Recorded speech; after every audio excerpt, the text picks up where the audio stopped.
Pensiero del giorno, sabato 14 dicembre.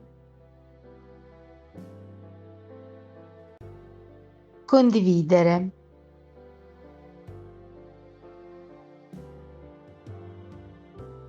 Il Vangelo ci ha risposto parlando di un comandamento che Gesù ha definito mio e nuovo.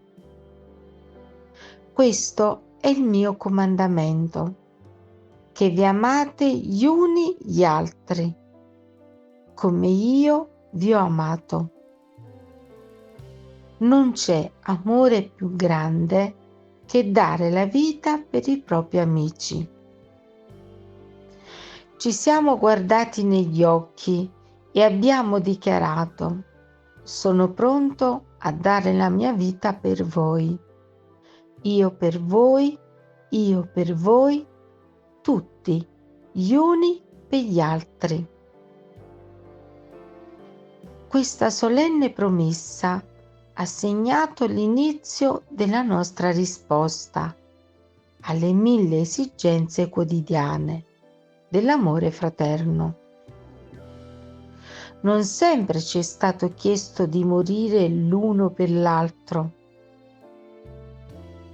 ma potevamo iniziare condividendo tutto: preoccupazioni, gioie, dolori, i pochi beni, le piccole ricchezze spirituali.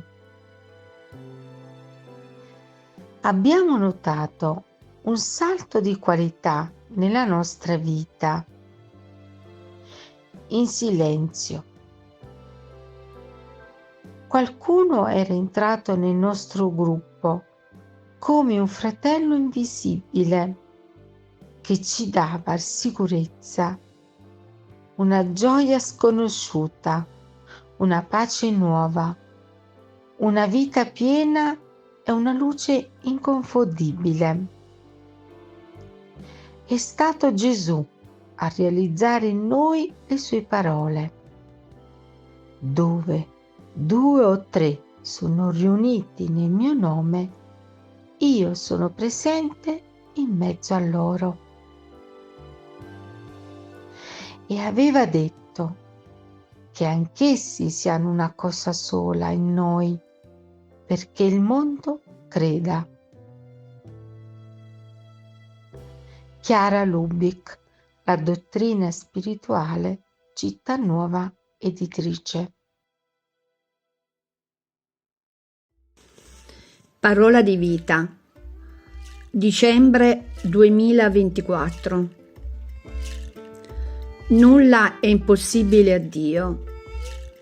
Dal Vangelo di Luca, capitolo 1, versetto 37.